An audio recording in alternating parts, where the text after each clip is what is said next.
Yes, it's here. It's finally here. If I had to describe Kingdom 852 in one sentence, it has everything we wanted and more. You may be asking, what am I even on about?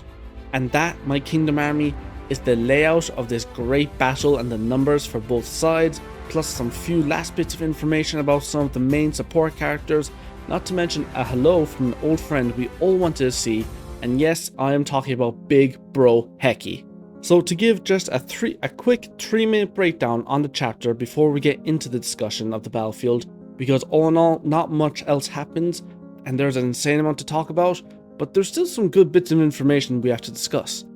So, starting off with, to nobody's surprise, it turns out the Figo King still fully intends to prove himself to Otanma and take her as his own, which is not much of a surprise there. We all knew that, he wasn't going to change. And apparently, Heki requested to be placed in a position away from the Otanwa army, claiming it is because he is familiar with the terrain and wanting to see some people, but I'm guessing Heki simply wants to prove himself after being a prisoner for so long. But he's looking healthy and he's looking strong, so we pray for your safety and good fortune, Heki, we really do. Ouhon supposedly volunteered for the northernmost position in this war, with Kanjo claiming it to be the most difficult position, and we will be talking about that soon. Wusen marches north, and surprisingly enough, Shiryu rejoins the battle with Sou, even though she lost an arm. Now, we all knew that she would stay in the army, or at the very least stay by Soyu's side, but I really thought she would take up more of a strategic support role, but no, she is all kitted out, in all armor, ready to fight.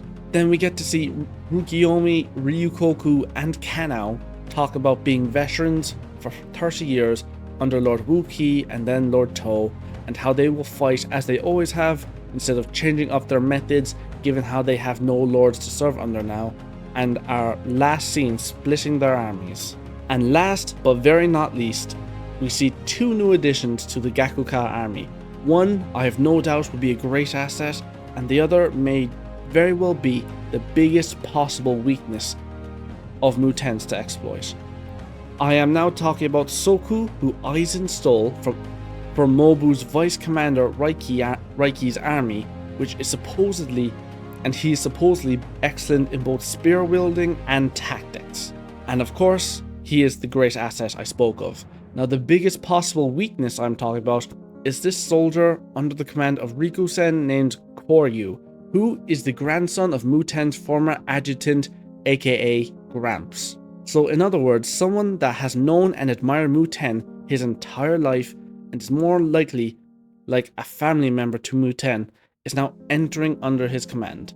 Now I'm not saying that the enemy will find this out and target him, but if Koryu dies under Muten's command, it will take a drastic emotional toll on Muten that will largely affect him in this upcoming battle. Now with Muten being a strategist, we know he is able to shut down his emotions and make the hard decisions when necessary.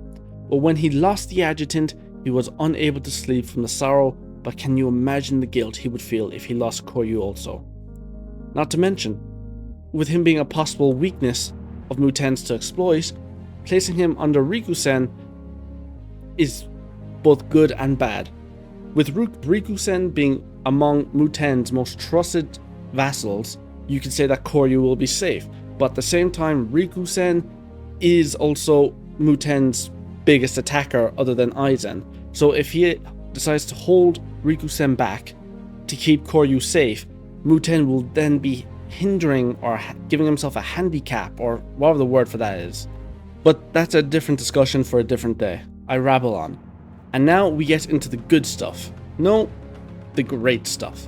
The last page of the chapter showing the layout of the battlefield, and now there is so much on this one page to talk about, I'm not even sure where to begin, but let's get the math out of the way. So it says Qin has 440,000 soldiers, and Zhao has 400,000 plus some unknowns. Now each of these units on the map represent 5,000 troops. So straight off the bat, there is an extra 35,000 troops up north in Jian and Hango. And if you look at the map, there is no Riboku and there is no troops in the capital of Kantan. So you have to imagine Riboku is at the very least traveling with a force of 5,000 He is, after all, the supreme commander of the Zhao forces. Plus, you have to imagine Canton has a bare minimum of 20, maybe 30,000 troops left in reserve. So we can already say that on the battlefield, the numbers are more or less even. Even this is a first for Qin. I genuinely cannot remember the last time they went into a battle where they were on even footing with an opponent in terms of just numbers. So, let's start off the conversation talking about the hardest position on the battlefield that Ouhon has taken up. Now, in all due fairness, they do say in the chapter that Ouhon was the only one who could take up this position due to it being a double-edged blade, and here's why. So you can see Ouhon has 60,000 versus Reijoku 40,000, and right away you're thinking, Ouhon has this in the bag, easy victory, but of course it's not that simple. Like I mentioned earlier, there are 35,000 troops on standby just north of Ouhon's position, and he will be acting as both sword and shield for this campaign. He will not be able to mobilize his entire army in this battlefield against Reijoku, because I'm guessing he will put at least 25,000 to remain on standby in case the forces up north come down to face him. Not to mention he also must protect Wu Sen's flank from a rear attack, so not only will Ouhon have to fight an army larger than what he can use, but he will also have to prepare for the possibility of commanding multiple battlefields at once. Not to mention he also intends to defeat his enemy and help pull a massive flanking attack on the Zhao forces on the neighbouring battlefield, which would effectively collapse the Zhao northern lines. Much as I hate to say it, Ouhon was right. He is the best option for this position. He is great on offense, he is great on defense, he is fantastic at combat, he is masterful at strategy, he is even great at adaptability and making impromptu decisions on the battlefield. He is a true all-rounder of a commander. He has no apparent weaknesses. He could almost be compared to To, but again, I could be wrong. Now next, I want to talk about Wu Sen because he is against Shibashu and his Sika army, which is exactly what we wanted to see. A repeat of power versus strategy. But here's the fun thing, aside from this new Sika general Don Sarai, Wu Sen knows plenty about what his opponent is capable of, while they know practically nothing about the Wu Sen army and their 4 new generals. I can guarantee you at some point in this war, Wu Sen will say this exact line: how the tables have turned Shibashu. I can see it now, I can guarantee it. So needless to say, Don Sarai will be a key factor in this war and could very well be Wu Sen's first target, so he can take the unknown player out of the game early, or at the very least, force him to show his hand, and worst case scenario, Don Sarai needs to fall back to get assistance from Fuan, who is positioned at his rear. Needless to say though, we need Wu Sen to get his generals to show us what they're capable of. I am willing to bet half of them will die in this battle, but hopefully we get to see at least some good action from them. Next, I want to bring up Heki and his position. Now, forgetting the fact that he asked to be placed away from the mountain tribes, his position is quite possibly the most dangerous. Look at this map. He is opposite Kansuro, a dude that can be considered one of the most deadliest generals in the series. He is a true force to be reckoned with, so I'm guessing Heki will be serving the role of support for Wu Sen or Ouhon in this battle. And I just know if that is the case, then Wu Sen will absolutely use Heki as his most expendable pawn and send him into some death trap to be a distraction for his own forces. Now, best case scenario is Heki gets placed in this random castle here in the middle of the northern battle zone, where he acts as a sort of head of support and make the place a refuge for those needing medical attention, etc, etc. And that would be almost an exact repeat of what happened in Sekirei during the Battle of Jian 4 years ago, which could trigger some PTSD for Heki. Honestly, that is something we haven't seen in this series, so it will be a very interesting thing to see. Now, when it comes to the Rukiyomi battlefield, he is battling the unknown general Ganshu. Now, since he only has 40,000 troops to Rukiyomi's 60,000, this either means that Rukiyomi will have an overwhelming victory in the center and will send his forces north and south to assist in the other battles, possibly Chokotsu will send some of his forces north to assist. Ganshu could also just possibly be skilled enough to hold off the likes of Rukiyomi, Ryokoku, and Kanao. Or what I think is the most likely possibility is that this is where Riboku has laid a trap for the Kin forces. If he can eliminate the Rukiyomi forces and break up the Kin front lines, he can send forces to flank the Kin in the north and the south, and then turning one massive battlefield to two separate ones. But the same can also be said if Rukiyomi wins. This to me feels like a crucial battlefield, but at the same time, Hara may ignore this battle and just inform us in chunks throughout this arc how they did, while giving more attention to the main forces of Kin. Now, before getting into our favourite protagonist Shin and the Haishin unit, I want to head down south and talk about Yotanwa and Muten. And here is where things will get complicated on who will fight who, because there are many forces jam-packed in together. Now, we do know that Sun Suiju and Bananji will definitely be facing off against Yotanwa, which was Zhao's only option really if you think about it. Since the Western Zhao invasion, we've known that Bananji cannot get himself riled up unless he faces the mountain tribes, and needless to say, Sun Suiju and Yotanwa have a grudge to settle, or multiple grudges really.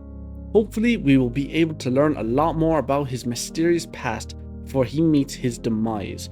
Now, presuming that the 70,000 forces under them are only fighting Yotanwa, then that will leave only 50,000 troops to take on the likes of Muten and the Gakuka, which normally I would say is a good thing. One of his opponents is Rihaku of defense. Now, I know what plenty of you guys are probably thinking. It's Rihaku of defense. He's a bit of a joke.